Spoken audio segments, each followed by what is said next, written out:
dostlarımızla, kardeşlerimizle, soydaşlarımızla olan ilişkilerimizi asırlar sonra tekrar olması gereken düzeye çıkartıyoruz. Biz bir adım attığımızda muhataplarımızın buna 3-5 adımla karşılık vermesi, oralarda aynı özlemin, aynı sevginin yaşadığının işaretidir. İnşallah bu irtibatı her geçen gün daha da sıklaştırarak, dostlarımızla birlikte güvenli ve müreffeh bir ortak gelecek inşasını kesintisiz sürdüreceğiz. Cuma günü İzmir'deyim.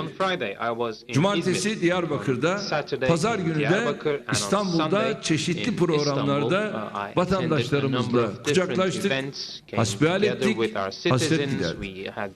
İzmir'de açılışını yaptığımız ve ülkemiz için çok kritik bir yatırım olan Star rafinerisinin de hayırlı olmasını diliyorum. Azerbaycan Devlet Petrol Şirketi SOKAR Star rafinerisini toplam 6,3 milyar dolar yatırımla ülkemize kazandırmıştır. Bu Azerbaycan'ın aslında bütünüyle ele aldığımızda Türkiye'de 10 milyar dolarlık bir yatırımıdır. İlham kardeşimizle birlikte bu açılışı gerçekleştirdik ve ülkemize, Azerbaycan'a hayırlı olmasını diliyorum. Tabii Avrupa, Orta Doğu ve Kuzey Afrika bölgesindeki en büyük petrol tesislerinden biri olarak faaliyet gösterecek bu tesisle cari açığımızı da 1,5 milyar dolar azaltıyoruz. Böyle de bir faydası var. Günde 214 bin varil, yılda 10 milyon ton ham petrol işleme kapasitesine ve 1,6 milyon metreküp depolama kapasitesine sahip rafineride dizel, nafta, jet yakıtı ve LPG gibi petrol ürünlerinin üretimi gerçekleştirilecek. Bu yatırımın hayata geçirilmesi konusundaki dirayeti ve desteği sebebiyle dostum Azerbaycan Cumhurbaşkanı Sayın Aliyev'e bir kez daha şahsım, milletim adına teşekkür ediyorum.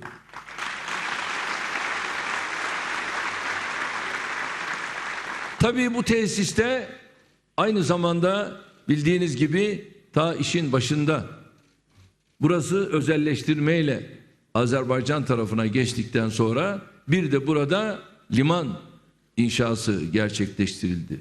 Bunun yanında yine aynı yerde rüzgar enerji santrali gerçekleştirildi. Bütünüyle çok ciddi bir kompleks. Cumartesi günü Diyarbakır'da 33 bin kişilik yeni stadyumumuzda düzenlenen Gençlik Festivali'nde gençlerimizle ve sporcularımızla buluştuk.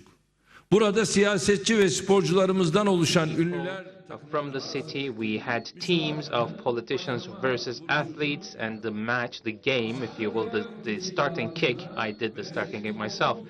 And on the same day, we met with our Diyarbakır organization of our political party, as well as representatives of NGOs. On Sunday, I was in Istanbul, initially for the inauguration of the new HQ premises of the Turkish Youth Association Foundation, TÜVGA, and we met with young people, and that was followed by our meeting with Prime Minister Hun Sen of Cambodia. That actually was the first visit of that level from Cambodia to our country. And then we had the ceremony for the opening of the second phase of Üsküdar to Çekmeköy metro line, which consists of 9.5 kilometers and 7 stations. That is between Ümraniye and Çekmeköy. So these investments of ours to solve the transportation problems in Istanbul will continue without a break. And at the ceremony for this metro line, we had about 20,000 people. That was indeed a scene, that was indeed a sight to behold. And of course, we will not stop, we will not leave it at there, and by the end of March 2019 we will be continuing the series of opening ceremonies, if you will. So each of these cities that I've just listed are of symbolic value for our country, and of course this is also a picture of unity, of togetherness, of solidarity of our nation coming together and taking ownership of their fate and future. And I would like to now go ahead and extend my gratitude to my citizens in all three cities I mentioned for their hospitality and for warmly welcoming us.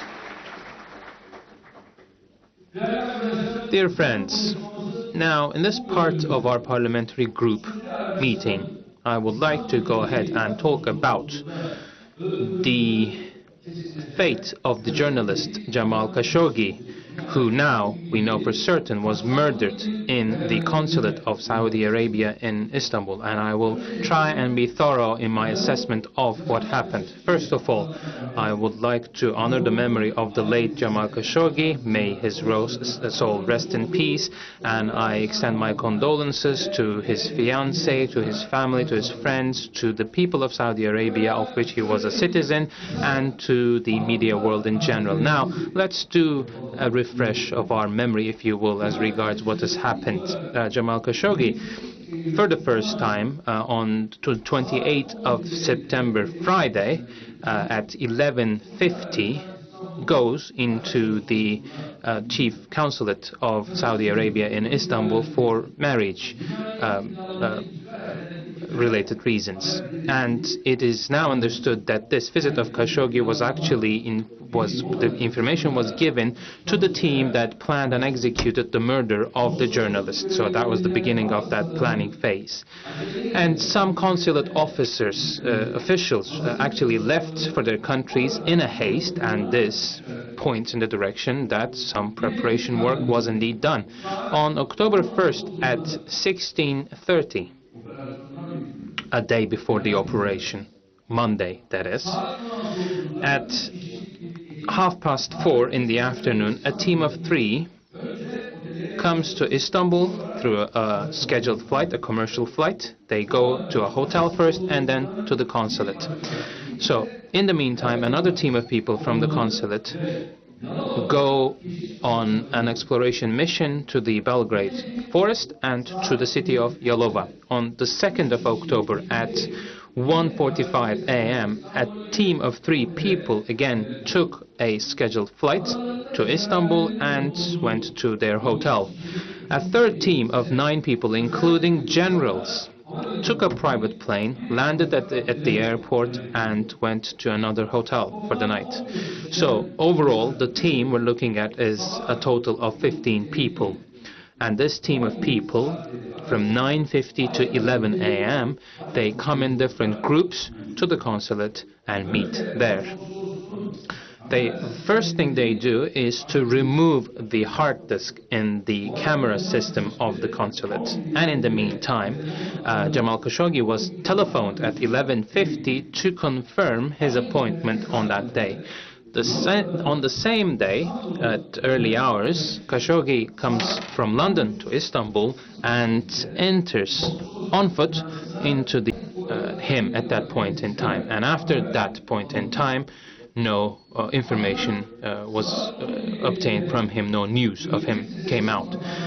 At 17:15 that day, in the evening hours, the fiancé, Mr. Khashoggi's fiancé, resorts to the official authorities of our country, telling the authorities that Mr. Khashoggi was being held at the consular building against his will and that something bad might have happened to him. Upon which the relevant units of the Director General of the Turkish National Police in Istanbul start the investigation. They have a look at the security cameras, examine the footage, and it becomes certain at that point in time that Mr. Khashoggi indeed did not leave the consular building. And of course, as per the Vienna Convention, they have diplomatic immunity, but of course now that's also being discussed. Ms. Mogherini also made a statement about this point, so this Vienna Convention will probably need to be discussed and revised. So due to this diplomatic immunity, initially no concrete step was taken vis-à-vis the building and the officials of the consulate. So the Turkish National Police and our intelligence starts looking into the matter in depth, and the office of the Istanbul Chief Public Prosecutor appoints an acting prosecutor, and they initiate the investigation. Of course, as more in-depth information is collected, things start getting interesting. First of all, starting from the day prior to the day of the murder, different planes were taken by a total of 15 Saudi safety, intelligence and forensics experts who came to our country. 6 of this team leave on October 2nd at 1820. 7 of them leave on the same day at 22:50, taking private planes. And also another person who was given the impression or the look of Mr. Cemal Khashoggi with his outfit, with his glasses and the beard.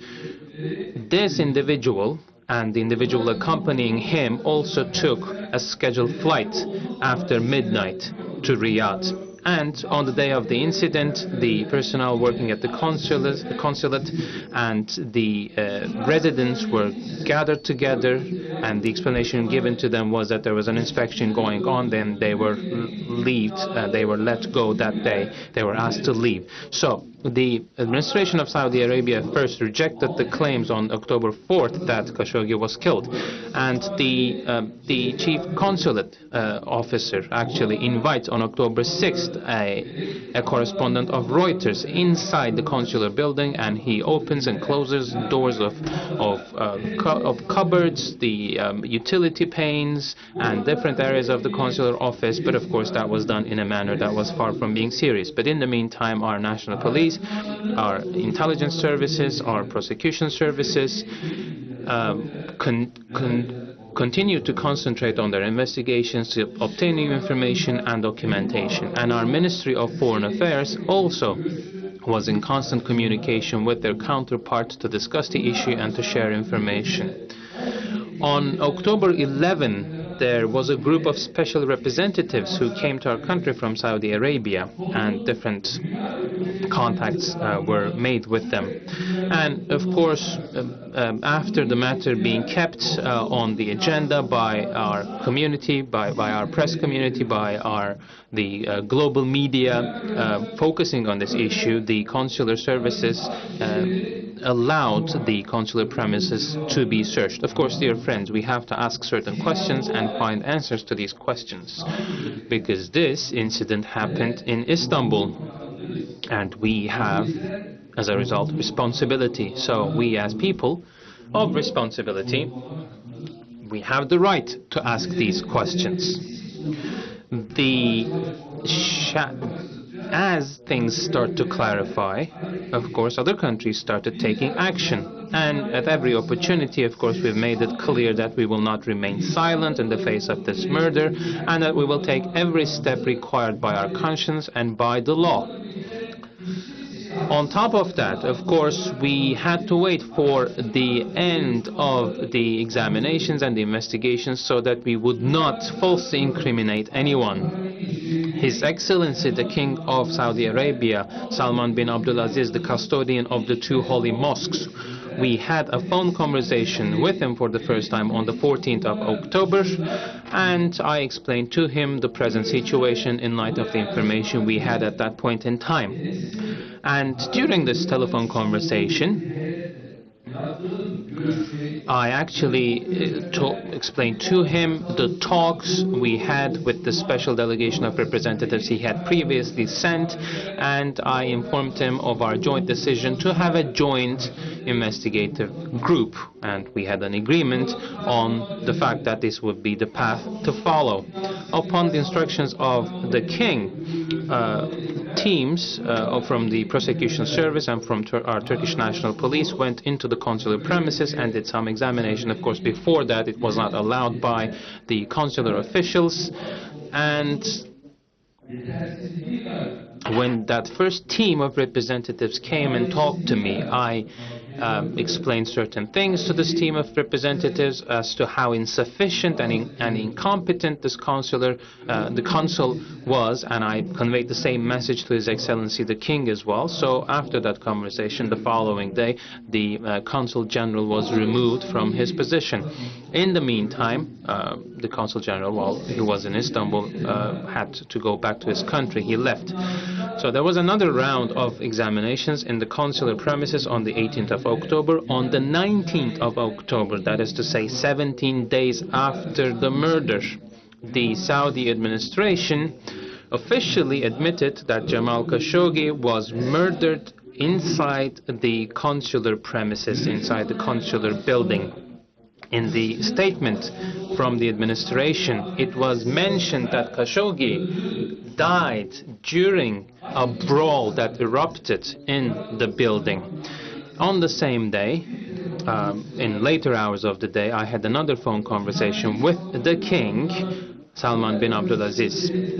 He told me that after the acknowledgement of the murder, 18 people who were implicated were arrested. That was the information he provided to me. And the individuals on the list that was provided to our country, well, we found out that they were the same names as determined by our security and national intelligence services. So this team of 15 people plus 3 others. These 3 others were already consular officials. So, of course, this development is important in the sense that the murder was officially acknowledged and accepted. On the 21st of October, I had a comprehensive phone conversation with President Trump of the United States of America. And we had an agreement that the incident needs to be clarified in all of its aspects. Of course, as the government of Turkey, as the state of Turkey, we have handled this whole process in compliance with the seriousness of these state matters and affairs, international law and the legislation of our country. Despite this being the case, of course, certain media outlets conducted a campaign in order to blame our country and implicate our country and to shift focus, shift the attention of the people. And we know full well who was behind this campaign and what their purpose was. Of course, these attempts to assassinate the nature of seriousness that our country has shown has not kept us from fully investigating what has happened. Well, before everything, this murder, yes, was indeed committed in the Saudi consular building, which is considered as Saudi soil. But one must not forget that that area is within the boundaries of the Republic of Turkey.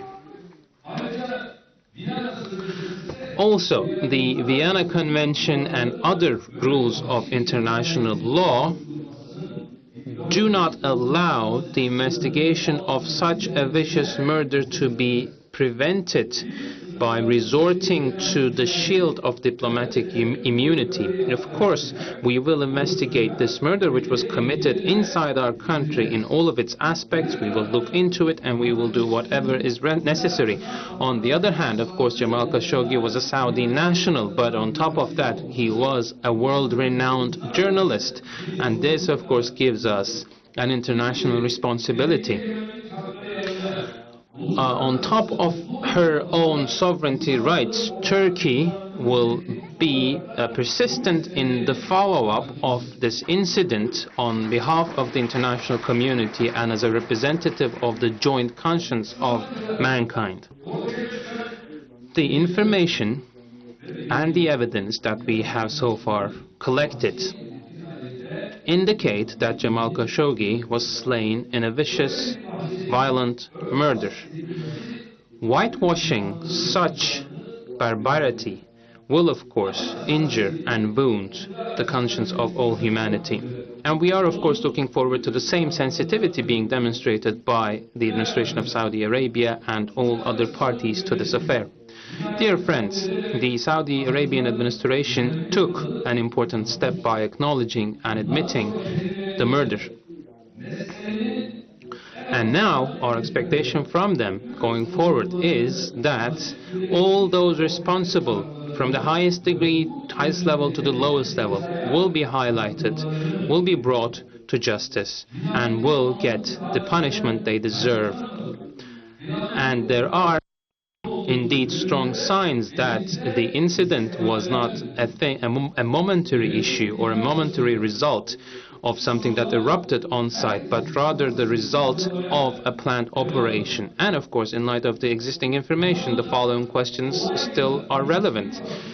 So all 15 people who have backgrounds that are in one way or another connected to what happened or what was planned, why was this team of people assembled in Istanbul on that day, on the day of the murder? Who gave the instruction to these individuals to come to Istanbul? We're looking for an answer to this question as well. Why was the consular premises not opened to examinations on that day or the following day, but many days later? We need an answer to this. Now, as it is now clear, of course, there was a murder, and it was clear from the beginning. Then why was there a slurry of incoherent statements?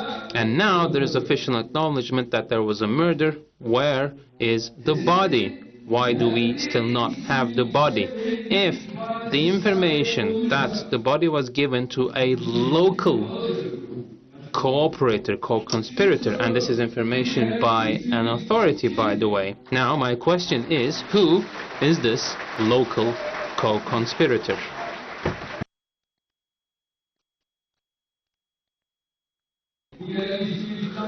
Because it's not an ordinary person mentioning this local co-conspirator, it is a person of authority from Saudi Arabia who made that statement. So you have to reveal the identity of this local co-conspirator. You will do this. Before these questions are answered, no one should have the faintest idea that what happened will be covered up.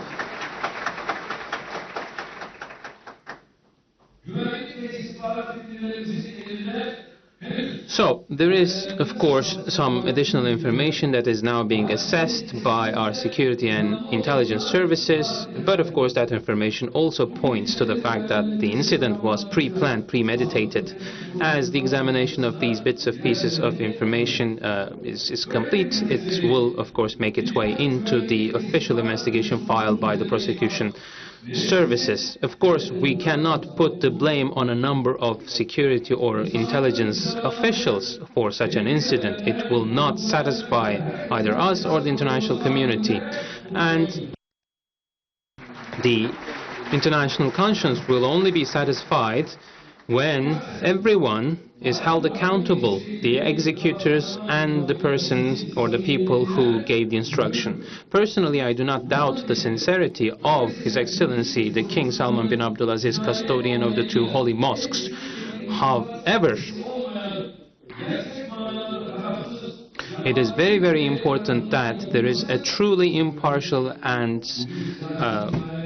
just delegation that does the investigation, looking into what has happened. And since this is a political murder, if there are other people or circles implicated in other countries, they have to be included in that investigation as well. This is the requirement of international law, Islamic law, and I also believe that a requirement of the law of the land of Saudi Arabia. As Turkey, we will continue to follow up on this matter, and whatever is required by our own laws and international law, we will make sure that those steps are taken. Also, let me make a call here today. Here's the call. This is a call to His Excellency the King of Saudi Arabia, Salman bin Abdulaziz, custodian of the two holy mosques, and of course the senior officials of the administration. Now, this incident took place in Istanbul. Therefore, this team of 15 plus 3, 18 people, their trials, I'm proposing that their trials be held in Istanbul.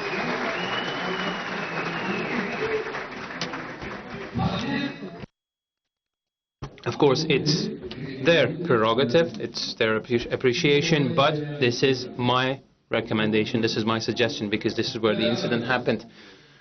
Dear friends, another subject on our agenda is the developments around the discussions on an amnesty and the issue of national oath that are recent. Now, as you know, with the 15th of July, Turkey entered into a new era in many matters, including political alliances and cooperation. And this cooperation environment and atmosphere contributed a great deal to the success of our fight against terrorist organizations in our country. Now, in the process of switching over to this new system, along with the MHP, the Nationalist Movement Party, we have been involved in a very efficient alliance, first in the parliament and then in the referendum of the 16th of April and then finally in the elections on the 24th of June. Of course, the nation itself made this alliance, the People's Alliance, possible. As the executive levels of our political parties, we listened to the voice of our nation and we engaged ourselves in a sincere solidarity. Of course, being in an alliance on fundamental matters, such as the construction of the new administrative system, does not require the two parties to be on the same line on every matter. Of course, AK Party and the MHP, the Nationalist Movement Party, are two separate political parties with their own policies. Of course, we act jointly in matters of agreement, but in matters of disagreement, we are following our own specific paths. Over the recent period with the MHP, we have had differences of opinion in such matters as a potential amnesty, the national oath, the early retirement and the decision of the Council of State. Now, due to the importance we attach to the People's Alliance, we have tried as much as that has been possible to use a constructive language to make our differences of opinion clear. We, of course, will defend our policies to the end. But we never would even consider to be disrespectful to anyone. That isn't even a fleeting thought in our minds. And in fact, that kind of a rhetoric has no place in our way of doing politics. For instance, when the issue of an amnesty was first introduced, well, I gave an instruction to my friends immediately, and we actually looked into the matter in quite detail, and the results we obtained showed us that a regulation, as was proposed, would actually lead to consequences that would disrupt and disturb the conscience of our nation. That is why we try to explain through different examples why and that we actually did not have a favorable. तुर्क सदर Tayyab Erdogan parliament से खिताब कर रहे हैं। अभी आपको लिए चलते हैं हमजा शहबाज पंजाब असेंबली के बाहर मीडिया से गुफ्तगू कर रहे हैं। लेबोरेटरी बनी है जो कसूर का जो कातिल जिसको फांसी दी गई